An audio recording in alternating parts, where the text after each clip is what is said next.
Why India has no problem with all other neighbors? We have such a good connection with Bangladesh, Nepal, Sri Lanka. All the countries are coming together, and India is very much willing to be part of Pakistan's, growth. Indian fighter jets entered Pakistani territory because an election had to be won. Okay? I'm realist enough to see that after that, when international cameras were sent over there, they found nothing but peace, where terrorist camps were supposed to be. So we can either choose to continue the same narrative of hostility, and yes, we want peace. Of course, we have affinity. Of course, we have affiliation. Of course, we have tens and thousands of years of, common language, culture. All of that has always been true. And what have we done in the last 70 years, right? What I'm saying is, I'm not seeing a partner currently in the Prime Minister of India to take this project forward. What I'm saying is, I did see a partner in Manmohan Singh to take this forward. What I'm saying is, I did see a partner in Prime Minister Vajpayee to take this forward. Those are the realities. The entire world knows where terrorism is sprouting. Where was Osama bin Laden? Where was all these other terrorists which have been causing problem in the world? Let's not deny this fact. When you want to shake hands, you must also see that terror is not promoted in some country. You see, that is our issue. India is all willing. Our Prime Minister is, in the very first moment of his oath-taking ceremony, he invited Nawab Sharif ji from Pakistan to be part of his oath-taking. I mean, he has all willingness, and he has exhibited, not once, many times, he has stretched his hand first whenever Pakistan was in floods and other earthquake and flood problem. It was Prime Minister Narendra Modi immediately jumped and said, we are here to help you. Let's leave behind all the past, and we are here to fight only against poverty, not fight against each other. This he has said it not once but many times. So these allegation that the current Prime Minister is not willing to cooperate doesn't make any sense. When he has stretched his hands to Bangladesh, he has given some lands to Bangladesh and made such great MOUs were signed with Bangladesh, developmental programs were done with Sri Lanka, with Nepal. I mean, India is all willing. I mean, it plays the role of a big brother, and as a big brother, they don't go into smaller things. They want the entire South Asia to prosper. This is the dream. I know Prime Minister has the dream to make this entire Southeast Asia. SARC summits are formed for this, and many projects have been put on that.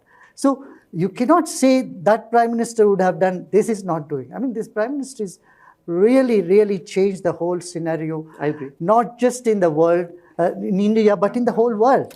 I think Prime Minister Modi, in my assessment, and Guruji might completely disagree, that's perfectly fine. But Prime Minister Modi has tarnished India's secular credentials, which took India to a very big place. And it was a country that we looked up to. Muslim women in India are, they are freed from the triple talaq thing, and they are so happy. So there are many developmental programs for minorities that, for minorities in India.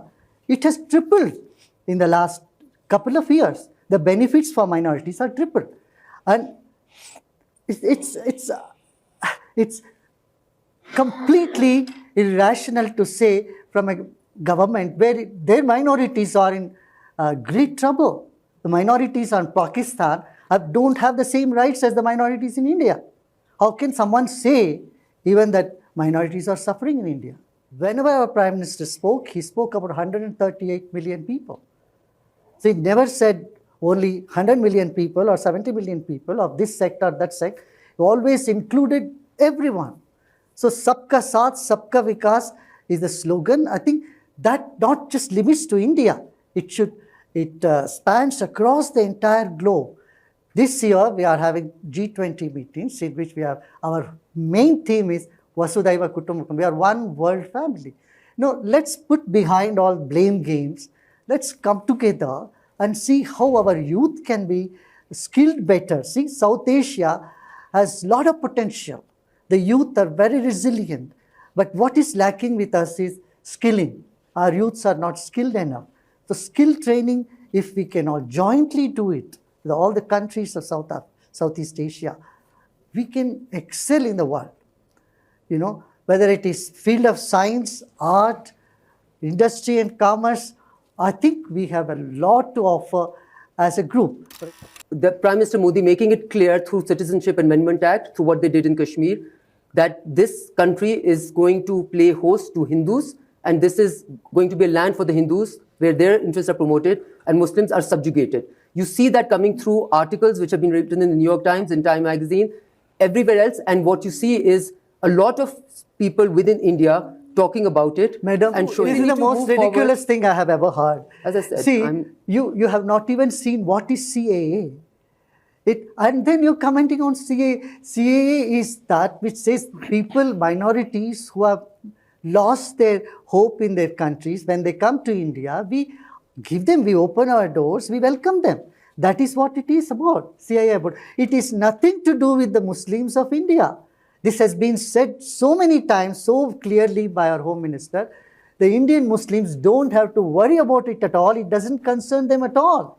It is only about those minorities who are in 30% in Bangladesh. Now they have become only 10%. And in Pakistan, we don't know how many 10% they were during 1947. Today, it's less than 1%. So when people come from Afghanistan, the Sikhs and others, we give them our citizenship. What is wrong in CAA? You know, it has been drummed wrongly, and misinformation campaign has carried out about this, and that is the confusion that arose. But if you see it locally, as a person not from the government but from the spiritual and social sector, I see lots of Muslims are there, Christians are there, Sikhs are there, are living in such harmony. I see the youth of South Asia as very resilient.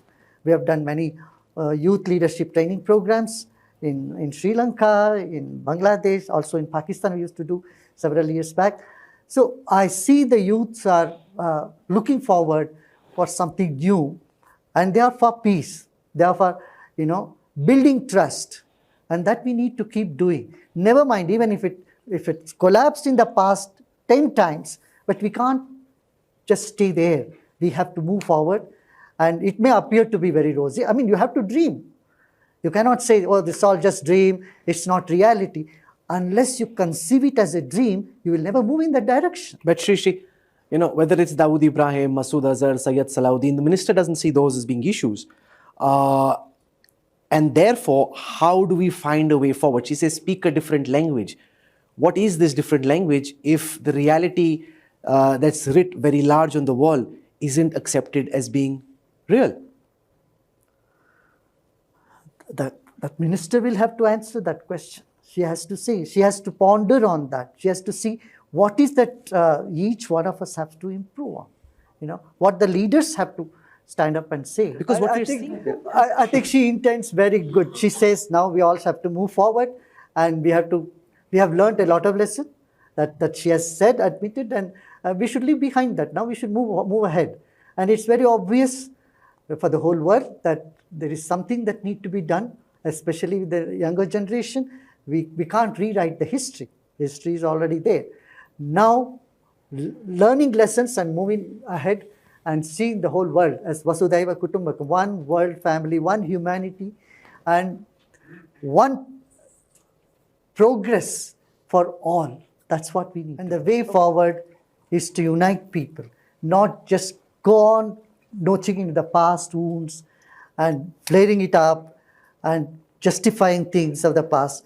I think now is the time to think and plan what we can do further, what we can achieve in the next 10 years, where we want to take our population, how we can improve bilateral trade, cultural exchange, cooperation in many different areas. These are the things that I thought that was the topic of this session. That's why I agreed to come. And I'm not interested in talking about, the politics of it. But beyond politics, the world exists. We must know that.